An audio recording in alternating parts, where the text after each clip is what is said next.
Hey everyone, Dave Hawkins over here, aka Token Dave, the dorky token black guy who's just trying to get by.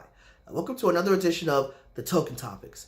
Here, I share my thoughts on a particular subject matter for a short period of time. Keep in mind that the token topics are my biased opinion. These aren't based on fact or etched in stone. These are just thoughts that I've formulated based off of things that I have seen, heard, and read. Okay?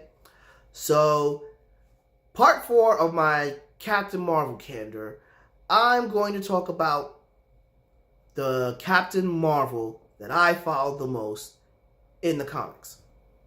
Monica Rambeau, the second Captain Marvel. Alright? So, for those that don't know, Captain Marvel in Marvel Comics is what's known as a legacy hero.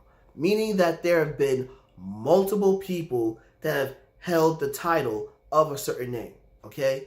Now, nowadays, legacy heroes are more of run-of-the-mills, but, legacy heroes were few and far between, in the 80s, 90s, and around that time. Okay?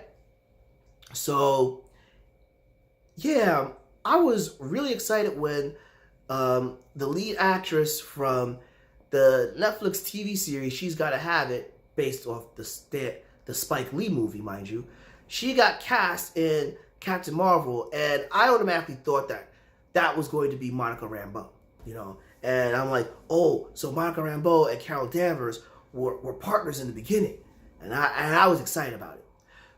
Turns out she's playing Maria Rambeau, Monica Rambeau's mother.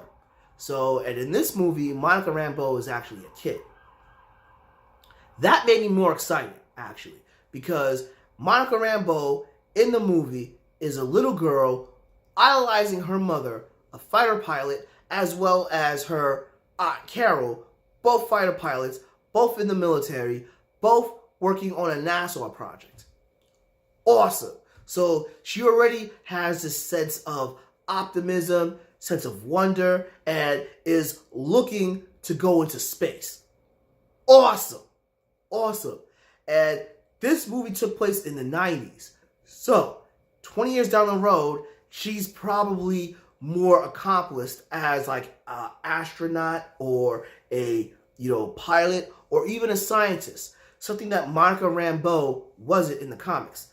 In the comics, she was a police detective. Well, actually, she was a lieutenant in the, New Orleans harbor, and she got passed over for promotion quite a few times, so she has a chip on her shoulder, And I expect when a Captain Marvel sequel comes out, we will get Monica Rambeau, and she'll be an improvement based on her comic book counterpart, because let's be honest, Monica Rambeau has been disrespected, and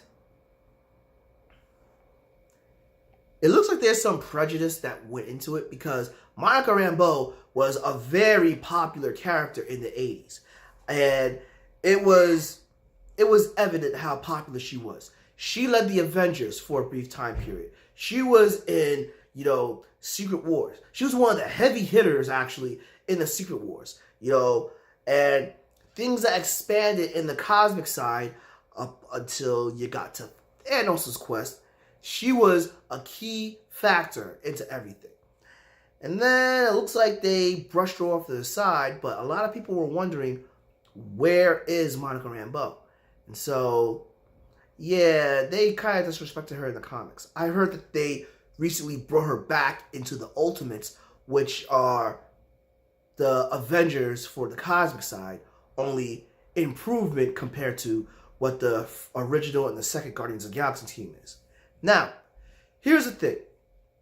As excited as I am, I'm also a little worried, because the MCU tends to introduce a minority counterpart for their heroes in the second movie, and with War Machine, they dropped the ball with Rhodey big time, because he is just Iron Man's sidekick as opposed to being Iron Man's most trusted partner and right hand, as he is in the comics.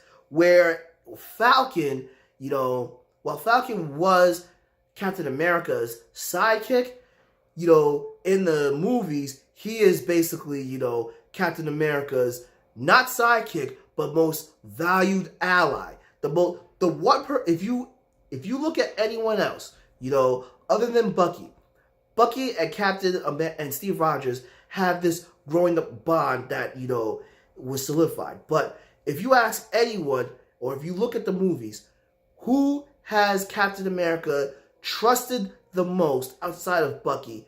And it was Sam Wilson, which is displayed in the comic books.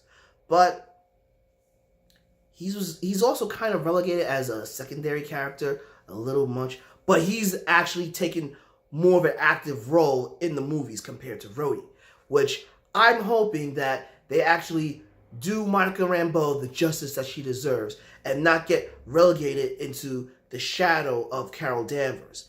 Have her come out as her own, as a very powerful and important character, because in the comics, she is wicked powerful and a source of pure energy. I'll go into more detail if you guys want in the near future, but I am really excited for the possibility of Monica Rambeau being brought into light in the movies. I'm just hoping that MCU doesn't fall into the negative tropes of when they bring a minority character as, the counterpart to the lead character, and I hope they don't disrespect her as they did in the comics in the 90s. Agree? Disagree? Please drop me a comment below, give me a like, follow me on Facebook at Token Dave, and on Twitter or Instagram at TokenDave80. Subscribe and ring that bell so you know when a new video loads. And I hope you enjoyed these Captain Marvel Candours. More to come. But until then, this has been Dave Hawkins, aka Token Dave, dorky token black guy who's just trying to get by. Catch all of y'all later.